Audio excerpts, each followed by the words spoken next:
Assalamualaikum warahmatullahi wabarakatuh. Jadi yang harus kita lakukan agar kita tidak susah adalah meluruskan tujuan hidup. Dan tujuan hidup kita adalah untuk mengabdi, menghamba kepada Allah dengan pernyataan yang sering kita ulang-ulang. Qul inna sholati wa nusuki wa mahyaya wa mamati lillahi rabbil alamin. Jadi kita sudah berikrar bahwa hidup mati kita untuk Allah. Semua aktivitas kita, ibadah kita hanya untuk Allah Subhanahu wa ta'ala. Sehingga ketika kita mengikrarkan hidup dan kematian kita hanya untuk Allah, ketika Allah memberikan musibah, ujian-ujian kehidupan, maka kita akan lebih kuat. Bahkan bisa saja suasananya menjadi membahagiakan. Kita sering mendapatkan bahwa sebagian kita ini mengalami kesusahan, bahkan susahnya ini berkepanjangan. Salah satu akarnya adalah salahnya dalam memahami tujuan hidup, dan ini mayoritas. Yang kedua, Bapak Ibu Saudara yang dirahmati Allah, adalah menilai dunia dan kenikmatannya. Jadi slide-nya ditampilkan. Slide-nya ditampilkan. Yang kedua adalah menilai dunia dan kenikmatan. Artinya dunia ini harus kita betul-betul nilai dengan cara pandang Allah dan Rasulnya, bahwa dunia itu hanyalah seonggok bangkai anak kambing cacat, atau dunia itu hanyalah tidak lebih dari satu sayapnya nyamuk, bahkan itu tidak lebih. Dan kenikmatan yang ada di dalamnya adalah kenikmatan hakikat substansi dari bangkai kambing, anak kambing yang cacat, atau tidak lebih dari satu sayapnya nyamuk. Ini dunia itu rendah, sangat rendah di hadapan Allah dan Rasulnya. Karena itu Rasulullah SAW tidak mengambil bagian dunia kecuali hanya sekedarnya. Sehingga ketika kehilangan dengan dunia itu tidak ada efek sama sekali. Perkara yang menjadikan besarnya orang merasa susah hidup di dunia adalah karena salah menilai kehidupan dunia. Salah dalam menilai kehidupan dunia. Karena salah, maka salah dalam menetapkan kenikmatannya. Jadi Bapak Ibu Saudara yang dirahmati Allah, kita harus bisa betul-betul mendudukkan dunia dengan kenikmatannya, bahwa senikmat-nikmatnya dunia itu dan nilai dunia adalah rendah dibandingkan dengan kehidupan akhirat yang Allah ciptakan kebahagiaannya, Allah ciptakan nikmatnya 99, sedangkan yang di dunia cuma satu. Allah SWT menciptakan 100 nikmat, satu diturunkan di dunia, lalu yang 99 Allah berikan nanti di surga. Jadi orang yang berpikir jernih, berpikir waras, akal sehatnya berfungsi, pasti lebih memilih 99 yang di akhirat dibandingkan satu yang dibagi dari sejak Nabi Adam, bangsa jin ya, sampai hari kiamat. Dan itu pun juga masih dibagi dengan makhluk-makhluk yang lainnya. Dan ini penting Bapak Ibu, Jadi supaya kita itu tidak merasa sedih berlebihan, merasa susah berlebihan, merasakan dunia itu berat.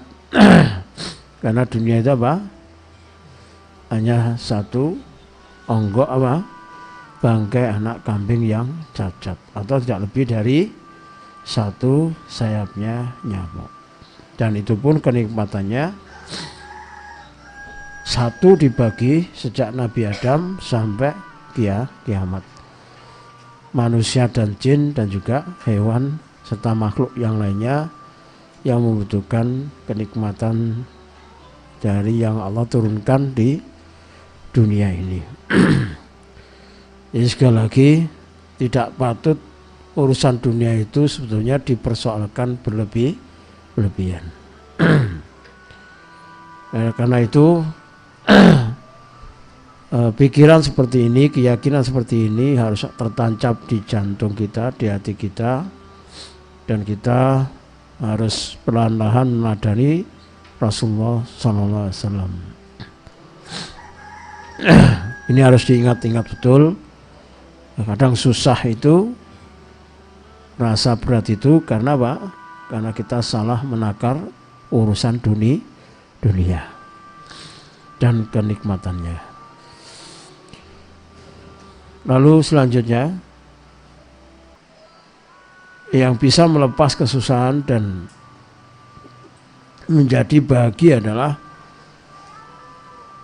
hati jangan sampai salah dalam mencintai, yaitu yang tertinggi hanyalah Allah, dan itu memang harusnya walladzina amanu asaddu hubban lillah. Jadi karakter orang mukmin adalah sangat mencintai Allah Subhanahu wa taala. Ketika kecintaan kepada Allah Subhanahu wa taala ini besar, maka cinta-cinta yang ada di bawahnya jika tidak seperti yang diharapkan, itu tidak merusak kecintaan yang terbesar, yang tertinggi kita kepada Allah Subhanahu wa taala. Dan ini nanti akan kelihatan manakala semua bentuk kecintaan selain Allah dan Rasulnya, kalau kita diuji kemudian kita jatuh, maka disitulah cacatnya mahabbah kita kepada Allah Subhanahu wa taala.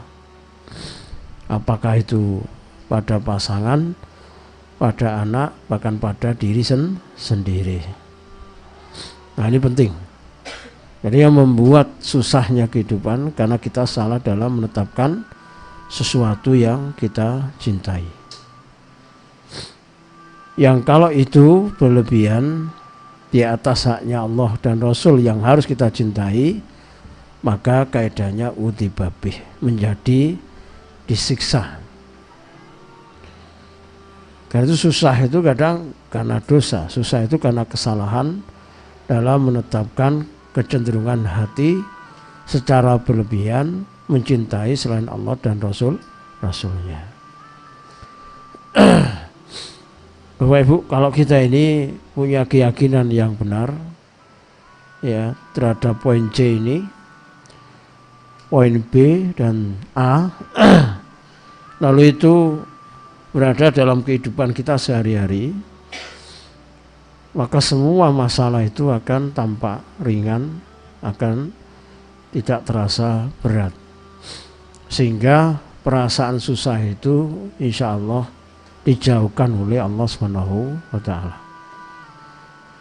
Jadi susah itu akan menepi manakala tujuan hidup kita benar, menilai dunia dan kenikmatannya benar, hati dalam mencintai segala sesuatu selain Allah diukur dengan porsi yang benar. Maka setiap kali ada masalah, maka nilai kesusahannya akan kecil, atau bahkan berganti menjadi kenikmatan dan kebahagiaan. Nah, bahkan susahnya orang yang soleh, ABC ini adalah orang soleh, adalah ibadah. Jadi susahnya adalah ketinggian derajatnya. Artinya ujiannya bukan lagi ujian sebagaimana orang awam, sebagaimana orang yang masih belum soleh dan terjebak dengan hal-hal yang sifatnya keduniaan tadi itu. Poin C ini Bapak Ibu, kalau kita tidak bisa meraihnya, maka kita akan tersiksa seterusnya sampai kita menghadap Allah. Poin C ini ya, tolong diingat-ingat, diresapi, dimasukkan ke otak dulu, dimasukkan ke jantung. Lalu muhasabah, selama ini kita mencintai selain Allah dan Rasulnya seperti apa, dan kita ini mencintai Allah dan Rasulnya seperti apa. Jadi di luar Allah dan Rasulnya seperti apa, lalu kepada Allah dan Rasulnya seperti apa. Jadi muhasabai, kadang kita tengkar, kadang kita konflik, kadang kita ini berantem, kadang kita ini sedih, kadang kita ini sakit hatinya.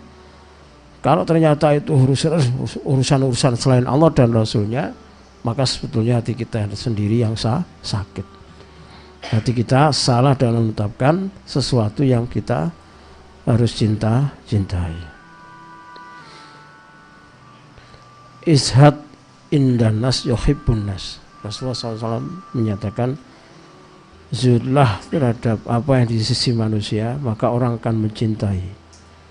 Kadang rebutan dunia, rebutan harta, rebutan posisi, rebutan jabatan, akhirnya membuat apa? Perselisihan. Kita menjadi sulit diterima karena kita sendiri materialis. Tapi manakala kita tidak suka dengan dunia, tidak suka dengan fasilitas, dan betul-betul bukan pada tataran ngaji, tapi di hati itu tidak ada itu, maka dunia itu akan berdatangan. Orang itu akan menyukai keberadaan kita. Dan orang tentu lebih mudah untuk diarahkan, ya, karena bukan faktor kita ini followernya banyak, fansnya banyak, bukan itu, tetapi tujuannya adalah agar mereka ini bisa kita dakwahi. Dan ini pun penting sekali. Dan Bapak Ibu,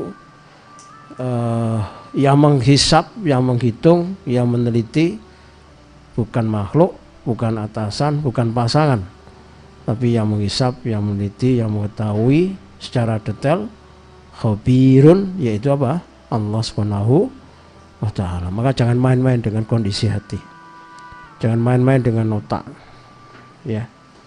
Buang semua penyakit yang ada di hati, buat semua penyakit yang ada di otak. Manusia sangat mudah untuk kita kelabui, apalagi kalau kita terlalu piaweh berdusta.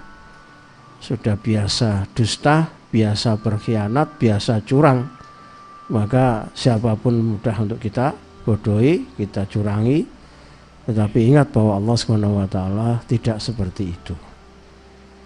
Maka hati ini harus betul-betul dibersihkan dari mencintai berlebihan selain Allah dan Rasulnya. Ketika hati ini tepat dalam mencintai selain Allah dan Rasulnya, maka semuanya itu ngetrap. Ngetrap itu apa? Menjadi pada posisinya masing-masing. Dan itu menyebabkan Allah ridho. Ya. Dan hati kita pun jauh dari kesusahan. Kenapa begitu? Karena kecintaannya terhadap selain Allah dan Rasulnya benar. Dan itu tidak mungkin benar kecuali harus sukses dulu cinta kepada Allah dan Rasulnya. Dan jenengan akan sulit mencintai Allah dan Rasulnya kalau maklumatnya, pengetahuan tentang Allah dan Rasulnya minim.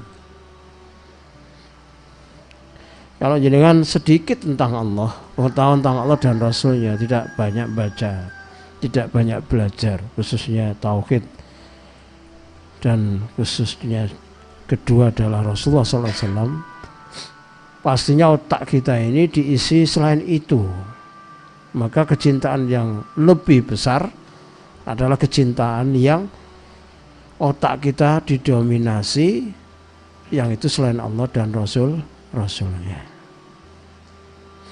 Dan ini pasti menjadi siksaan dan menjadi kesusahan, cepat atau lambat. Ini poin yang C. Nanti saya jelaskan Bapak Ibu, saudara-saudara yang dirahmati Allah, dalil-dalilnya di slide selanjutnya. Langkah selanjutnya untuk bisa membuang kesusahan, berganti sebuah kebahagiaan adalah dengan melihat nikmat lebih banyak daripada daripada kesusahan. Lebih banyak melihat nikmat daripada kesusahan. Jadi ketika kita mengalami galau, mengalami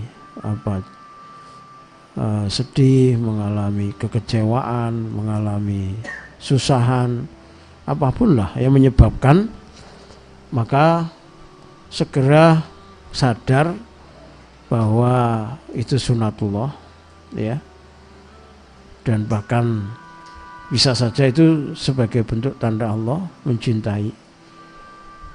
Kalau itu sudah sadar, maka insya Allah akan kuat. Lebih kuat lagi bahwa kita bisa mengingat dan melihat dan mengetahui bahwa nikmat Allah SWT terlalu amat sangat banyak, sehingga tidak pantas satu dua persoalan itu membuat membuat sedih, membuat susah hati kita, psikis kita, jiwa kita. Dan ini akan dilihat oleh Allah SWT dan akan diperhatikan. Jadi lihatlah nikmat, yang nikmat itu kita tidak mampu menghitungnya. Jadi kalau kita membahas rasa terima kasih, rasa syukur pada Allah, maka tidak ada satupun di antara kita ini yang patut untuk kufur, lalu membawa suasana hatinya dengan kesusahan berkepanjangan, membawa pikirannya dengan pikiran-pikiran suudzon, pikiran-pikiran yang negatif, pikiran-pikiran yang menggambarkan bentuk keputusasaan. Itu tidak elok, tidak etis, dan itu tidak layak untuk seorang hamba yang banyak diberi nikmat oleh Allah, tetapi dengan satu dua ujian lalu kemudian dia membalikkan suasana hatinya dan pikiran dan jiwanya menjadi tidak ideal, susah di hadapan Allah. Itu tidak benar.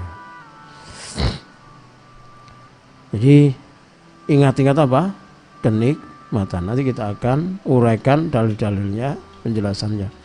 Ini poin-poinnya.